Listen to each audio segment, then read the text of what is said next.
3, 2,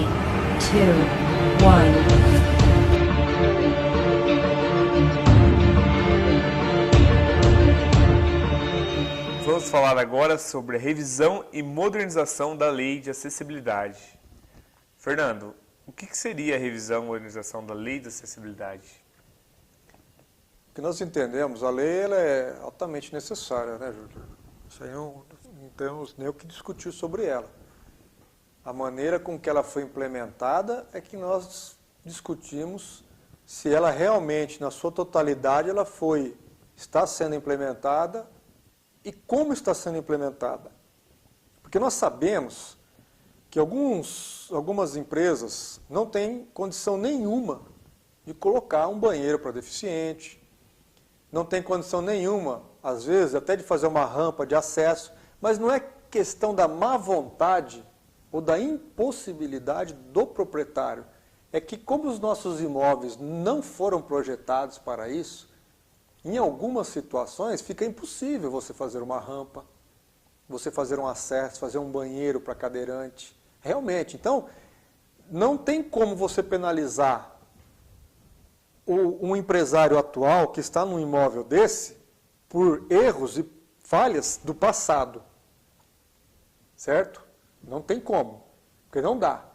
E nós precisamos fomentar o nosso comércio, as nossas empresas e assim por diante.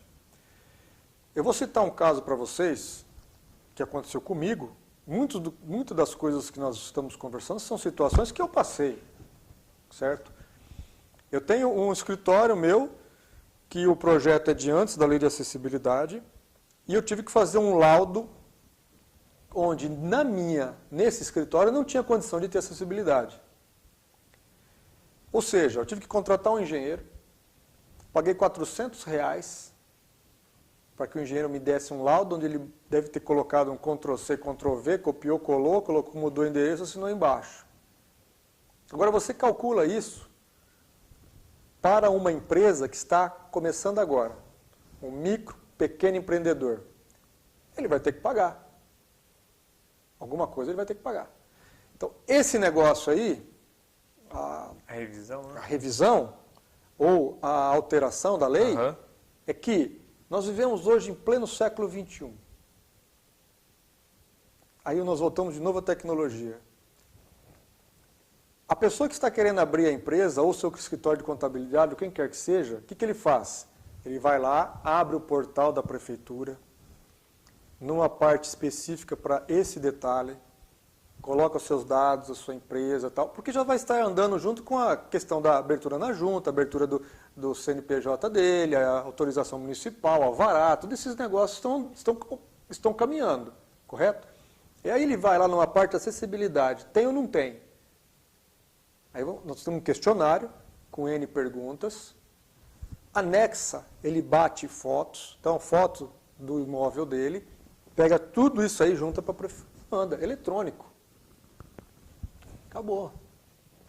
Se a prefeitura analisar, olhar, porque a prefeitura tem acesso aos projetos, tem acesso a tudo. Ninguém constrói nada na nossa cidade sem que esteja autorizado pela prefeitura. Aí o que acontece? Lá dentro, o que ele faz? Ele vai pegar o detalhe, vai analisar o projeto, se necessário, manda um fiscal lá. Entendi. E você acha que as pessoas com deficiência estão satisfeitas com a lei? Eu acho que não. Eu acho que não. Eu não vejo um deficiente cadeirante andando no centro de Presidente Prudente, a não ser que seja no calçadão. Só. O resto, só se ele for muito corajoso. Você tem que ter muita coragem para andar no centro de Presidente Prudente se você tiver uma deficiência física. Agora, o calçadão você anda tranquilo. Tem as rampas, tem o acesso entre as ruas, ali é tranquilo. Mas não é só ali.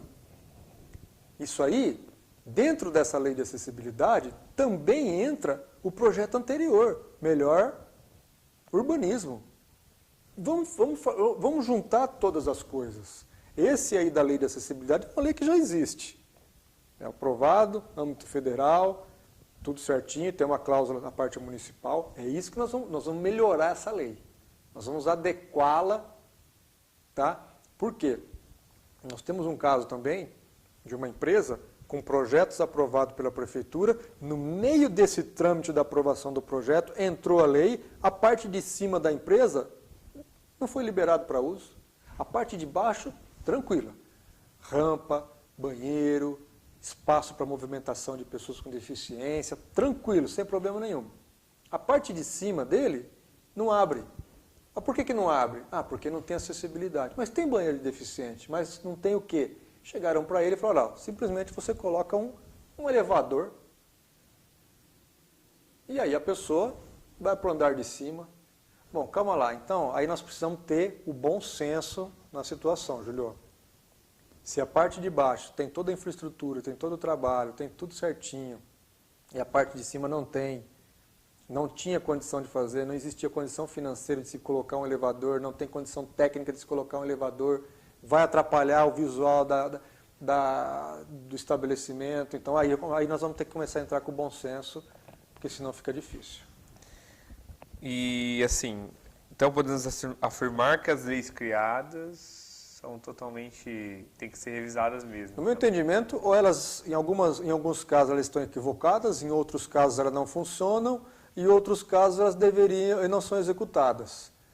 Então, é aquele negócio, se a lei tivesse correta e tudo direitinho, certinho, um cadeirante conseguiria andar na Avenida Barão do Rio Branco tranquilamente. Eu não vejo como que um cadeirante anda em algumas ruas do centro de Presidente Prudente. Então, acredito que algum problema tenha. Vamos falar no próximo vídeo sobre revisão da Lei de Incentivos Fiscais ISS.